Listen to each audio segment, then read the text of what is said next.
আপনারা ঢাকার গ্যাসের কি ওটা অবস্থা, একদম খারাপ অবস্থা। আম্মু ভাবছিল এই শাকটা দিয়ে মাছ রান্না করবে, কিন্তু এই তো আর সম্ভব হচ্ছে না। কারণ দেখেন এই গ্যাসের কারণে মাছটা ভাজিই হচ্ছে না। আম্মু সে কখন দিচ্ছিল, আবার আমার কোচিংও করতে হবে, এর জন্য আম্মু বুদ্ধি খাটিয়ে এর মধ্যে ডিম দিয়ে রান্না করবে। আর আমাকে এটা খাওয়াই দেবে দ্রুত, দিয়ে তারপর হলো আম্মু আমাকে কোচিংয়ে নিয়ে যাবে।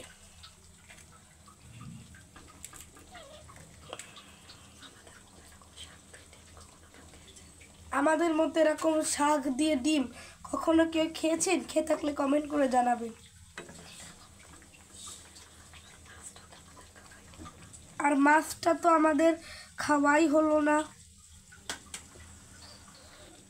আরো কতগুলো মাছ বাকি আছে। আরেকটা ডিম দিবে আম্মু।